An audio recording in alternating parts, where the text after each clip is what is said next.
stars are right, and that means it's time for another episode of The Whisper in Darkness. I'm your host, the man from Lang. Thank you very much for joining me today. On today's episode, we are going to review the player cards from the Essex County Express. There are 12 new player cards in this pack, and we are going to jump right into them today. The first card in the pack is Bandolier. It is a 2-cost asset with a fight icon. It has the item trait, and it has the game text. You have one additional hand slot, which can only be used to hold a weapon asset. It takes up the body slot, and it gives you one additional stamina and 0 horror.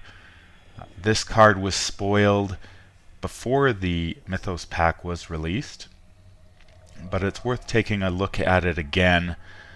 My first impression of this card is that it's very thematic.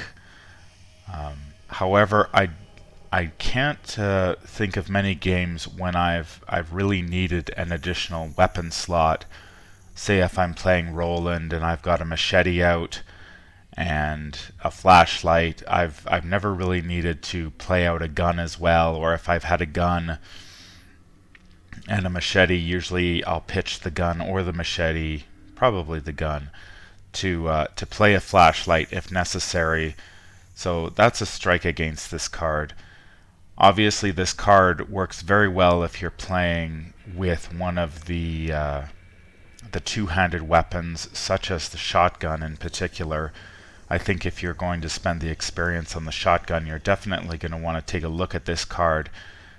Because it will give you the ability to have the shotgun out as well as a flashlight or a magnifying glass or something like that, which makes it a little easier. You don't have to pick and choose between the two.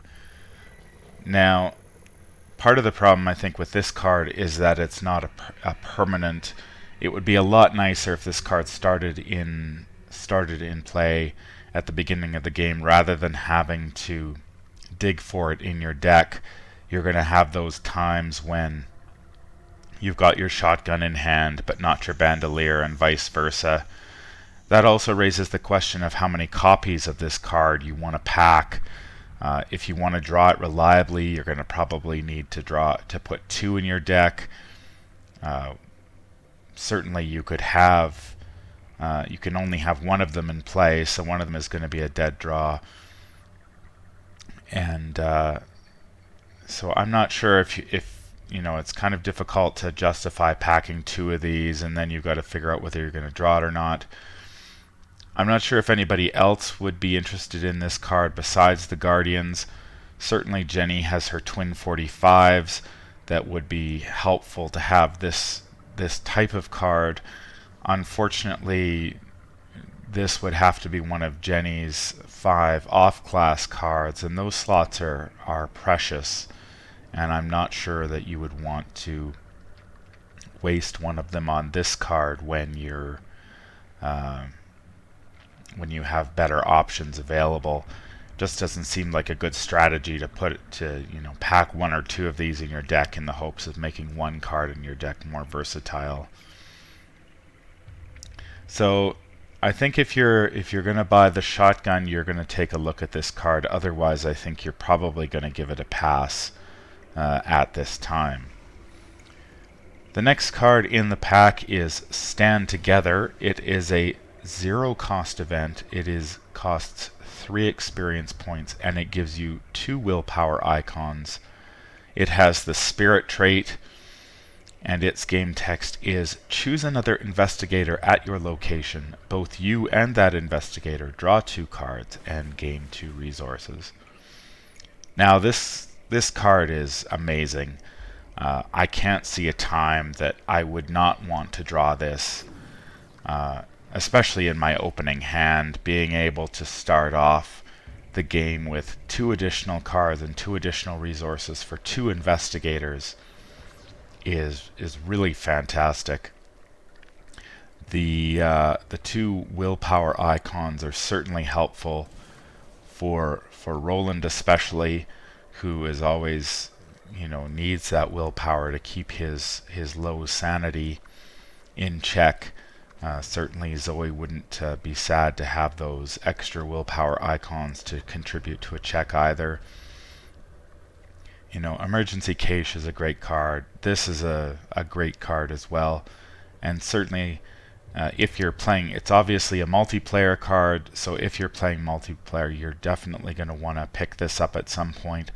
I'm not certain whether it's the first card that you buy with your experience. You probably want to shore up Roland's low sanity first by picking up some other cards, or shore up his combat abilities. But if you are in a multiplayer campaign, you're definitely going to want to pick this card up at some point. It's just too good to pass up to get that jump start at the beginning of the game if you can draw this in your opening hand, or even at any point during the game. I would never be sad to have to get to draw 2 cards and gain 2 resources. So I really like this card. The next card in the pack is Art Student. It is a Seeker card. It is a 2-cost asset with an intellect icon. It has the Ally and Miskatonic trait, and it has the response: after Art Student enters play, discover 1 clue at your location. It takes up the Ally slot, and it has 1 stamina and 2 sanity. I like this card a lot. Certainly competition for the ally slot is one of the most heated in the game.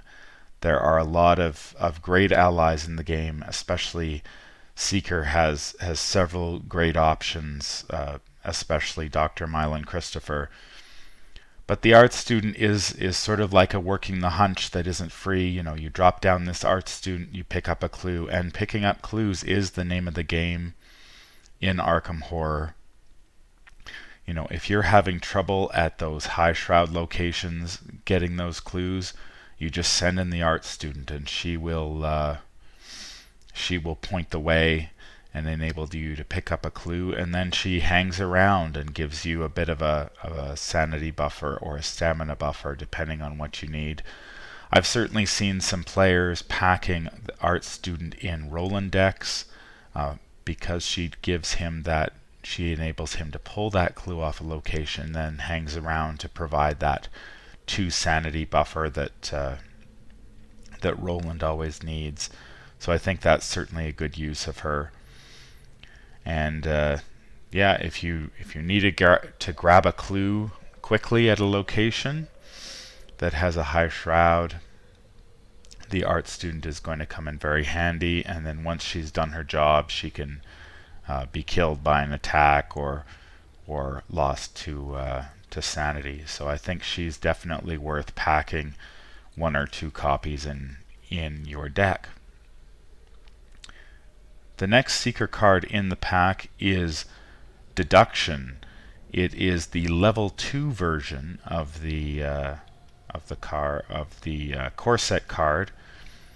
It has 2 intellect icons. It has the Practiced and Expert trait, and it has the game text: if this skill test is successful while investigating a location, discover 1 additional clue at that location, 2 additional clues instead if it succeeds by 2 or more. Now there are some subtle differences between the 2 versions of Deduction. Obviously, the level 2 version gives you an extra intellect icon, as well as the option to pick up an additional clue, 2 additional clues if you succeed by 2 or more, whereas the first version only gives you the 1 additional clue. The level 2 version also has the Expert trait, which we haven't seen implemented thus far, so perhaps it will come into play at a later date. This card was spoiled before the pack came out, and I discussed it briefly then.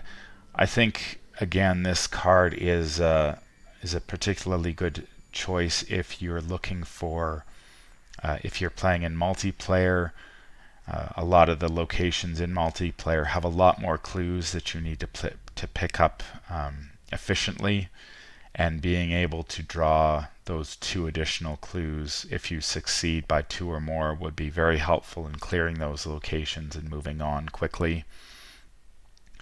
Certainly the succeeding by 2 or more is a little bit is getting a little bit trickier as the scenarios progress, but for investigators such as Daisy or Rex, who have access to all those intellect boosting assets, succeeding by 2 or more is certainly well within their capability.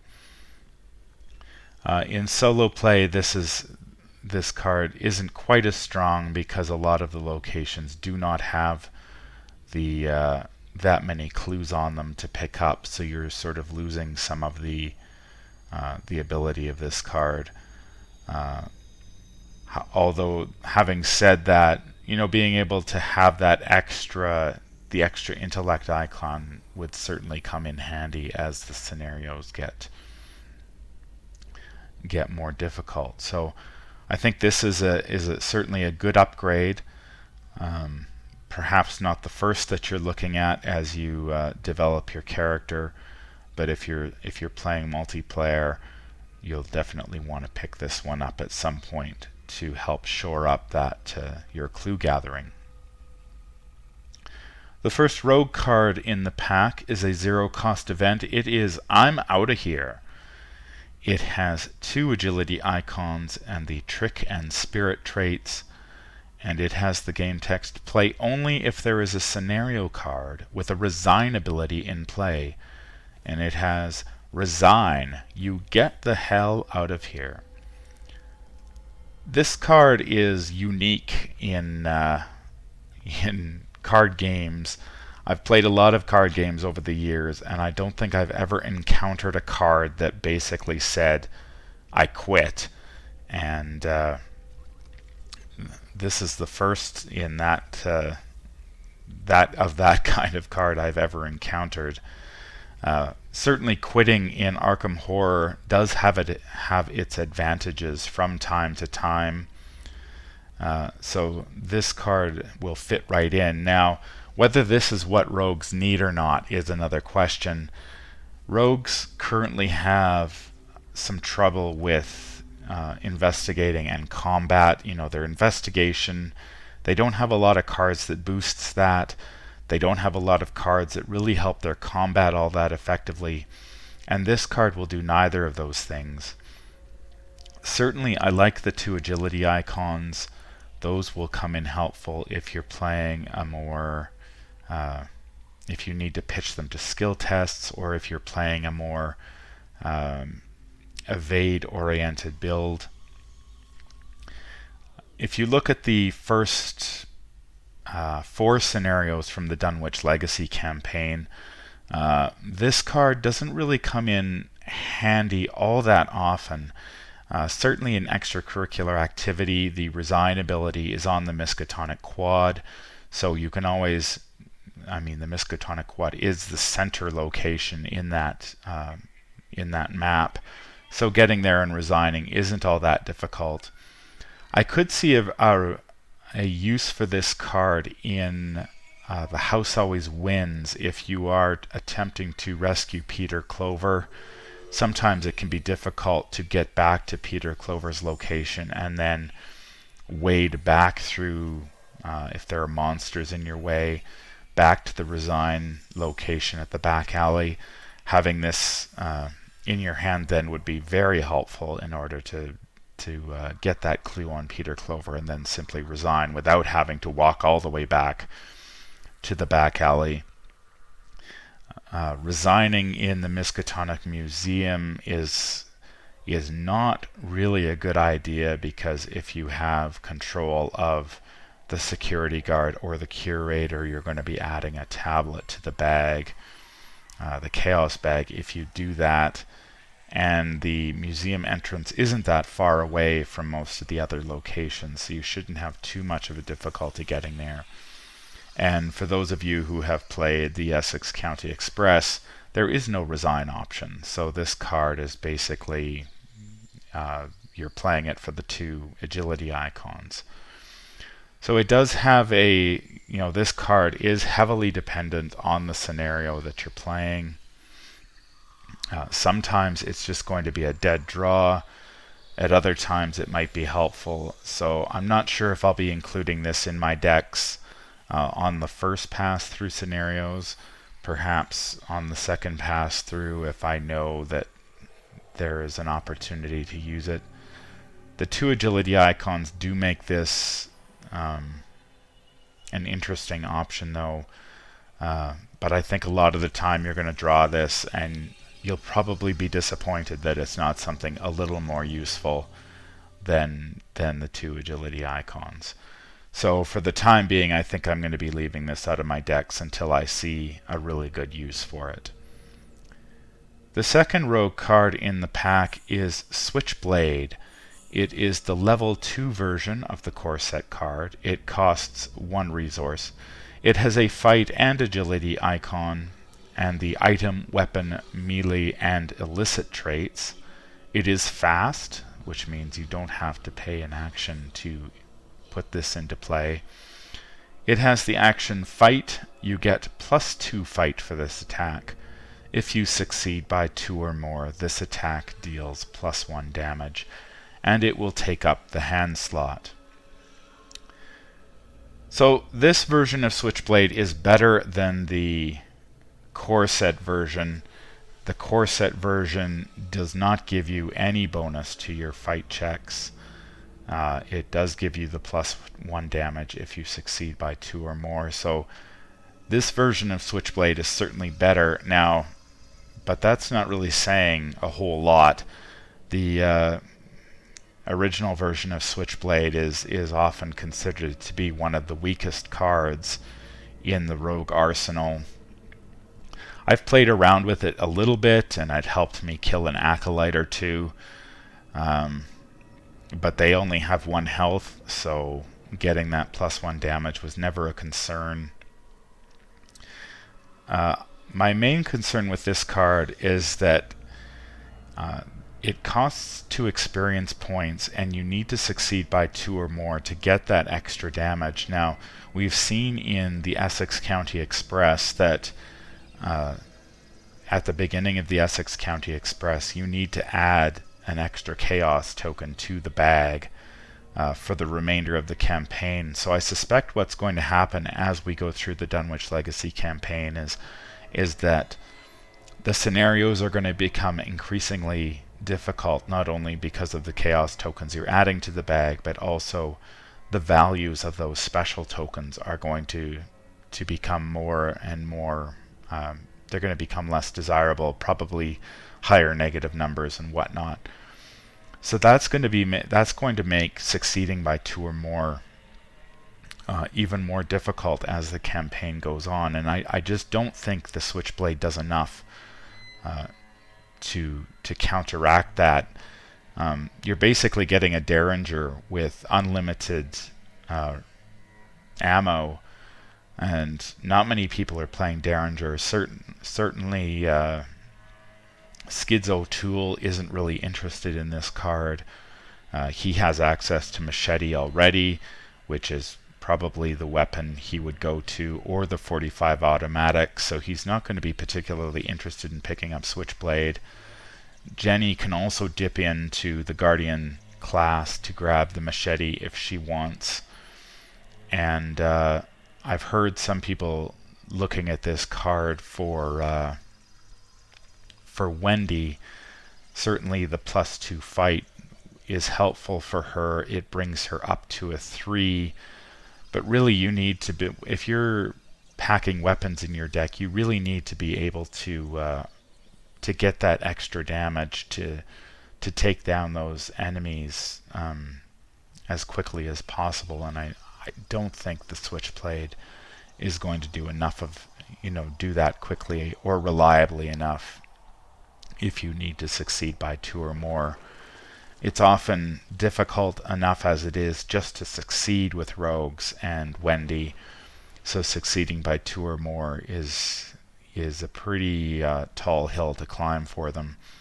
I don't think I'll be playing this. I don't think I'll be picking up this card anytime soon. I think the rogues have much better things to spend their experience points on at this time to shore up some of their weaknesses. The next card in the pack is Hypnotic Gaze. It is our first Mystic card.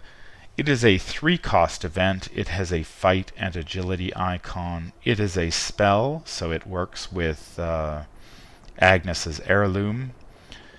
And it has the game text: fast, play when an enemy attacks an investigator at your location, cancel the attack, then reveal a random token from the Chaos Bag. If it has the Skull, Cultist, Tablet, Elder Thing, or Tentacle symbol, deal the attacking enemy's damage to itself. So the obvious comparison here is with the Guardian card Dodge. They are quite similar. Hypnotic Gaze costs 2 more resources, and it gives you this extra ability on top of canceling the attack. You can't really rely on this to kill any of the monsters in the game. Perhaps a cultist, if you get lucky enough to draw one of the special symbols. That's really just icing on the cake. It's not something you can rely upon, but it's nice to have in a pinch.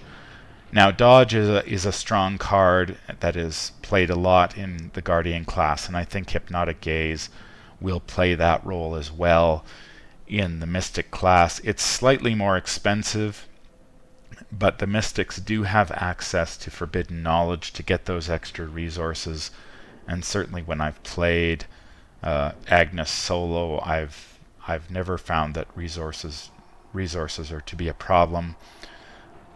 One of the things when you're playing Mystics is that until you draw your Shrivelling or your other combat-oriented cards, like Song of the Dead, if you've purchased that, you're somewhat vulnerable to monsters. So this fills that gap nicely. If you're attacked before you can get your weapons set up, you can play this and nullify that attack, and then hopefully by the time the next attack occurs, you've got your blinding light set up, or your shriveling, stuff like that, in order to take down that monster or get out of the way. I think certainly somebody like Daisy in multiplayer would really like this card.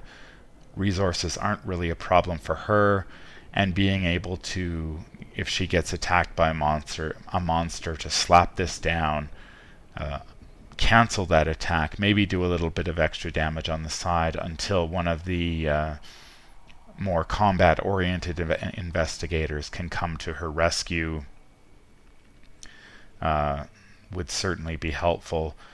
The only thing I don't really like about this card are the icons.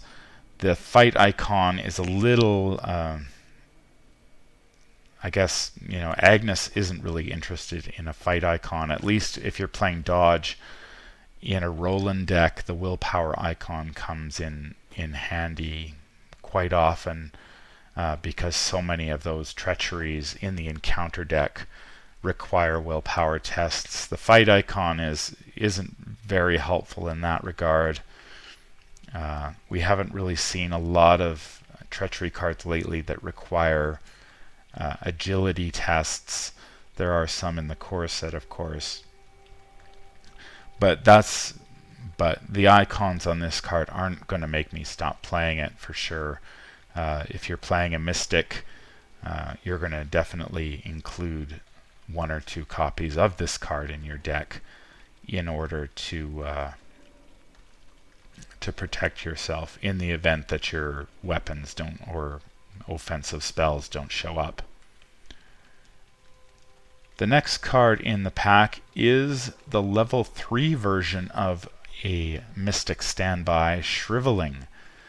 It is a 3-cost asset. It has a willpower and fight icon. It has the spell trait, and it has 4 charges, and it has the action spend 1 charge, fight. This attack uses willpower instead of fight. You get +2 willpower and deal +1 damage for this attack. If a skull, cultist, tablet, elder thing, or tentacle symbol is revealed during this attack, take 1 horror. Now, there aren't a lot of differences between this card and its core set version. It adds an extra willpower icon, which is certainly helpful for the Mystics. Having that extra willpower icon to pitch to tests will always be helpful. And this gives you +2 willpower to your attack compared to the original version, which doesn't give you any willpower boost. They do the same damage. Now, I initially wasn't all that high on this card because it doesn't do any extra damage. It just gives you that extra willpower boost, which, while helpful, isn't, for somebody like Agnes, who's already passing those willpower tests fairly easily. This doesn't add a whole lot. And that was until I played the Essex County Express and experienced how the Chaos Bag is increasing in difficulty as we go along. If the Chaos Bag continues to increase in difficulty as it does in the Essex County Express, I don't think you can really pass up that +2 willpower. It's not a... This isn't going to do more damage, but it is going to help you pass those fight checks a little more reliably, and that's going to become an issue as the campaign goes forward. Certainly, if we have to add more negative tokens to the Chaos Bag, or those special tokens in the Chaos Bag, the negative modifiers of those go up. Having that extra +2 willpower is going to be very helpful in passing those tests. Now, I understand that there is a level 5 version of shrivelling that has been spoiled somewhere, and that level 5 version does do additional damage. Now, the way that will work is that if you were to purchase this version and then the level 5 version is released, you only end up paying the difference in experience points. So that would only be an additional 2 experience points that you would have to spend. So if shrivelling is critical to your strategy and you're playing a very combat-oriented Mystic, I would consider picking this up to shore up that combat ability as the campaign goes forward. So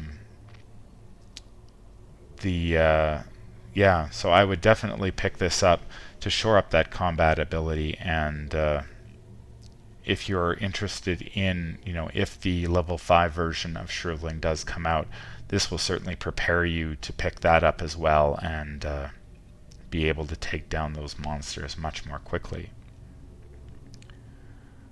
The first survivor card in the pack is Newspaper. It is a 1-cost asset with an intellect icon. It has the item trait, and it says you get +2 intellect while investigating if you have no clues, and it takes up the a hand slot. So this is the survivor's take on the magnifying glass. It gives you that extra intellect boost compared to the magnifying glass, but it does have the restriction if you have no clues. It's also comparable to the flashlight. It's a little cheaper than the flashlight. The flashlight reduces the shroud of locations by 2, while this gives you a boost of 2. So this lasts longer than flashlight, obviously, but it's not as flexible. I think this card is primarily going to be useful in multiplayer games. The more clues that are on the table, this card becomes less useful, because once you get that first clue, this is basically a blank asset on the table. So if you're playing in multiplayer and you've got some of those locations that have 4 or 5, 4, 6 clues, 8 clues. This card will help you get the first one, but after that you are going to have to find some other way to pick up those clues. I thought it would be interesting to look at how this card fares in some of the Dunwich Legacy scenarios. Certainly in extracurricular activities, if you're playing in solo, you need 3 clues in order to advance that first act. Usually you pick those up at the Orne Library or the Humanities Building. So the newspaper is going to allow you to pick up one of those, and then you're going to have to find a way to pick up the other 2. Certainly when you advance to Act 2A and you're searching for Jazz Mulligan, if you're heading to the Student Union to do that, that's only a 1 shroud location. So your newspaper will help you there, although you should be able to clear that 1 shroud. Isn't going to be particularly difficult to manage. If you decide to save the students at the dormitories, again, it's a 1 shroud location. You do need to pick up 3 clues there. So the newspaper will help you snag that first one, but you really shouldn't have too much trouble grabbing the other 2 as well. If you go the other route and end up at the faculty offices, if you play extracurricular activity first, it's a true shroud location with 2 clues, so you'll be able to grab the 1 clue, and then you'll have to find some other way of boosting your intellect to grab that second one. The House Always Wins is unique in that you gain clues in a slightly different way. You're either drinking or gambling at the beginning of the game, and that's how you're gaining your clues. So your newspaper isn't going to be very helpful at the beginning of that scenario. It will help you toward the end when you're investigating the art gallery, back alley, and VIP area, but they each only have 1 clue apiece, and the back alley is a 1 shroud location. So your newspaper will come in handy in a couple of those locations, but it's going to be, not very useful at the beginning of that. And in the Miskatonic Museum, you need to pick, if you're playing in solo, you need to pick up 1 clue per investigator in order to pull those exhibits out of the exhibit deck and get them on the table. So if you want to clear some of those exhibit hall locations, you've got the Hall of the Dead, I believe. It's a 3 shroud location with 2 clues. The Restricted Hall is also 3 shroud with 2 clues, and the that's the Egyptian Hall, is also 3 shroud with 2 clues.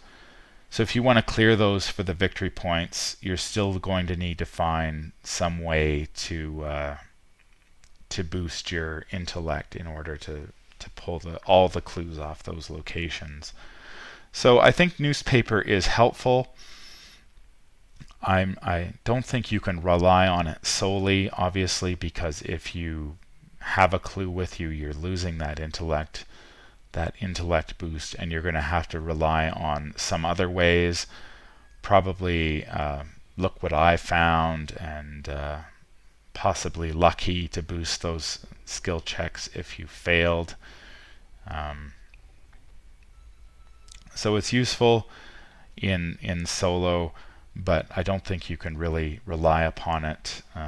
And in some scenarios, like the House Always Wins, because it is unique the way you gather clues, it's not going to be useful at the beginning.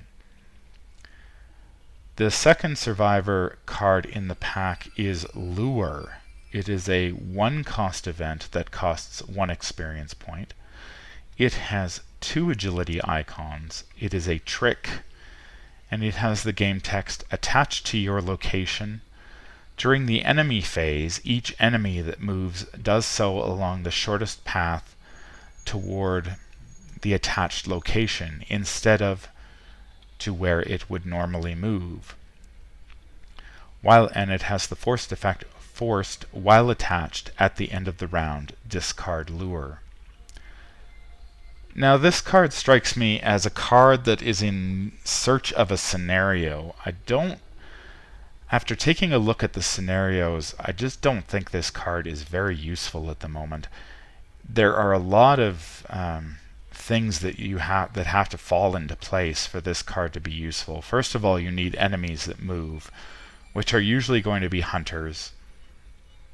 Those hunters have to be, they can't be at the location of any other investigator, otherwise they're not going to move, and this card will be useless. And you need them, you sort of want to be able to move them somewhere that's going to help you in the long run, and I just don't think there's a lot of the maps in the current scenarios that we have are particularly helpful for that.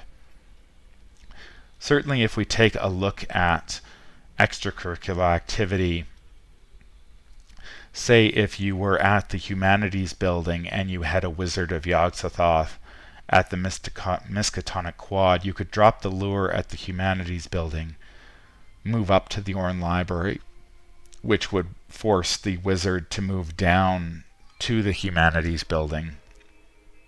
So you're basically buying yourself a turn, but of course when you, on your following turn, you've either got the wizard is going to keep pursuing you because you need to discard the lure at the end of that turn. So you're essentially buying yourself a turn.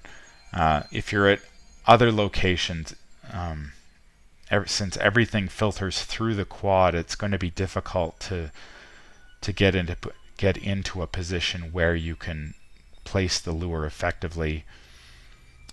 The house always wins. Everything filters, everything goes right through that darkened hallway.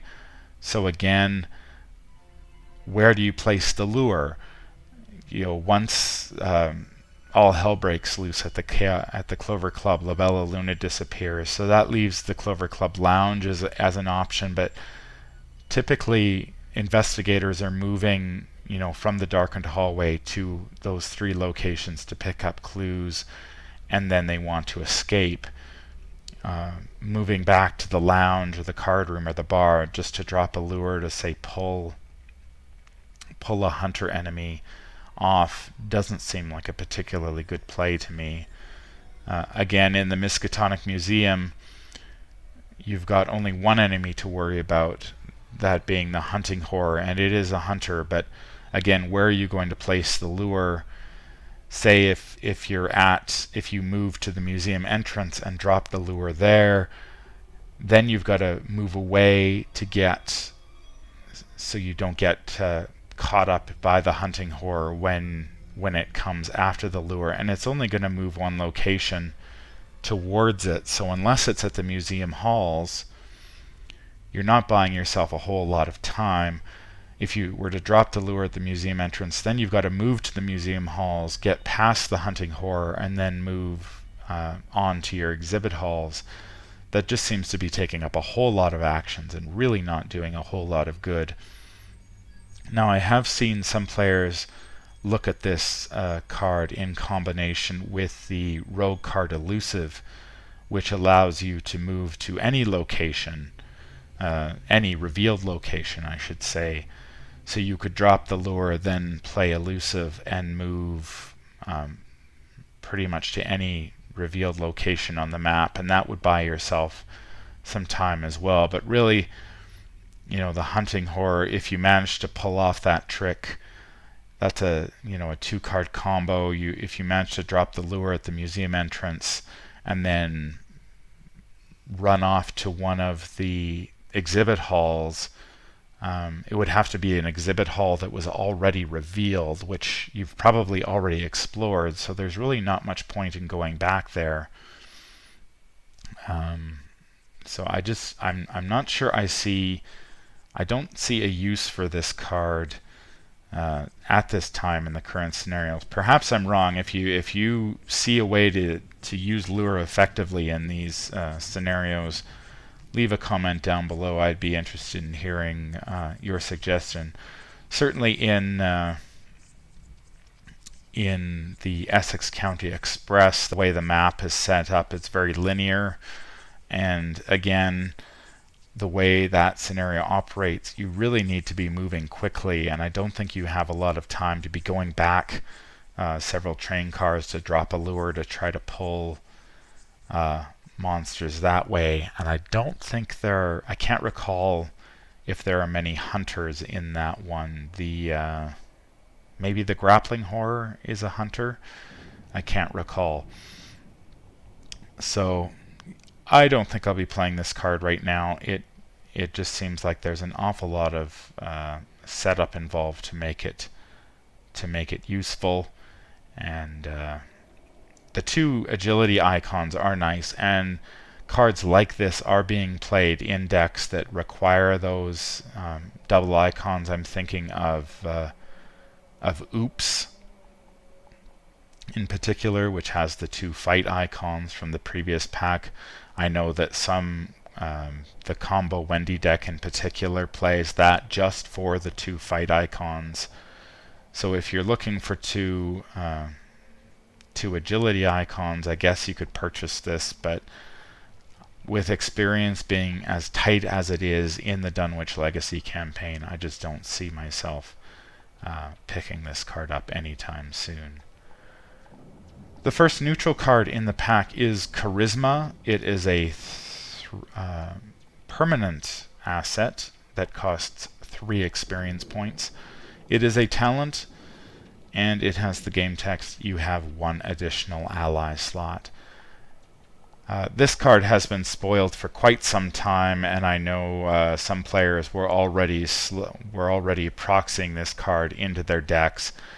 I don't think you can really say much more about this card than has already been said. It is a great card. It's going to really give players a lot of deck building options going forward. The ally slot is one of the most competitive in the game, and being able to add an additional ally slot is not going to go to waste, especially since we see in the Dunwich Legacy campaign, we're getting a lot of these story allies that are added to our decks later that can be quite powerful if you are able to draw them.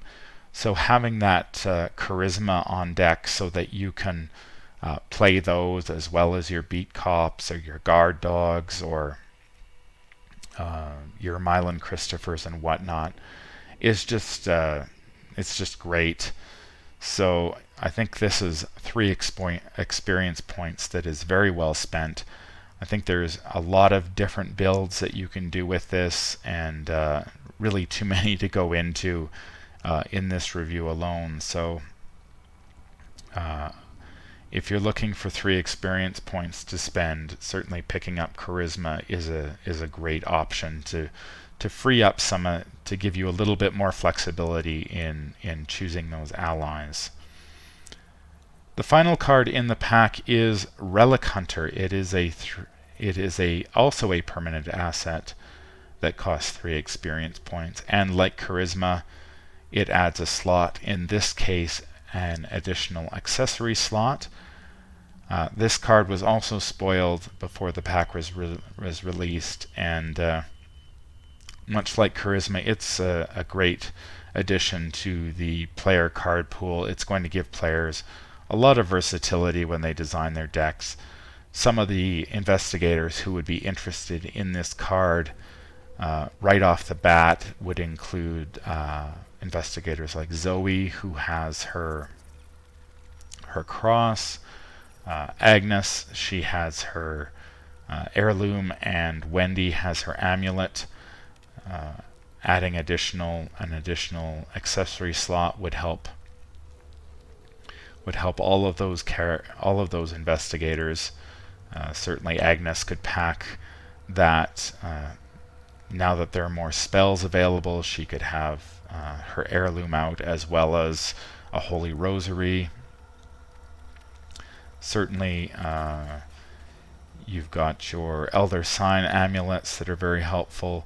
Guardians have access to police badges, so having a couple of those on the table if your skids are Roland or Zoe would be very helpful if you're taking those to bank a whole bunch of extra actions as the scenario proceeded. That would be very helpful. And this card is only going to get better with time as we get more and more powerful accessories. Seekers are another one who can use this because they've got the disc of Itzamna that they can use to discard enemies that they draw from the encounter deck. So this gives players more options and investigators a lot more versatility. It's only going to get better, so this card is going to see a lot of play.